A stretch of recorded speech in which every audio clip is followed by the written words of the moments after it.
మన దేశంలో అత్యంత ఘోరమైనటువంటి రైల్వే ప్రమాదం అంటే జ్ఞానేశ్వరి రైల్వే ప్రమాదమే. ఎందుకు ఘోరమైనటువంటి ప్రమాదమే అంటున్నానంటే, ఇది కావాలని చేసినటువంటి ప్రమాదం.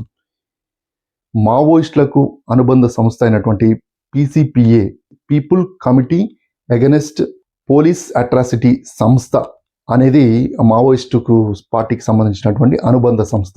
పశ్చిమ బెంగాల్లో పోలీస్ భద్రతా అధికారులకి ఈ మావోయిస్టులకు జరిగినటువంటి కాల్పుల్లో చాలామంది మావోయిస్టులు చనిపోయారు.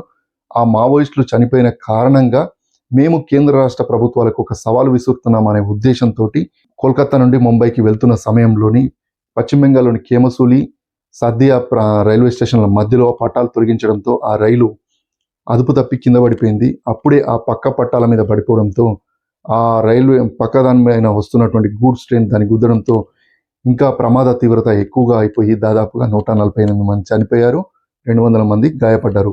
ఇదంతా ఎందుకు చెప్తున్నానంటే, ఆ ప్రమాదానికి సంబంధించినటువంటి కారకులు బెయిల్ పిటిషన్ అడిగారు, బెయిల్ కోరారు. బెయిల్ కోరినప్పుడు సుప్రీంకోర్టు నిరాకరించింది. ఇంతమంది ప్రాణాలకు కారకులైనటువంటి మీకు ఎందుకు బెయిల్ ఇవ్వాలి, కారణాలు ఏవైనా కావచ్చు కానీ మీకు బెయిల్ ఇచ్చే ప్రసక్తి లేదని చెప్పారు.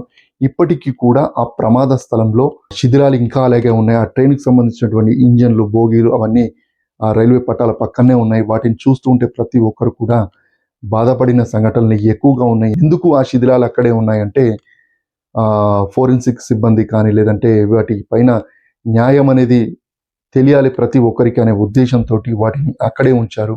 సో న్యాయస్థానాల్లో ఇవి న్యాయం వైపు రావాలనే ఉద్దేశంతో ఒక ఆనవాళ్ళుగా అక్కడే వదిలేశారు.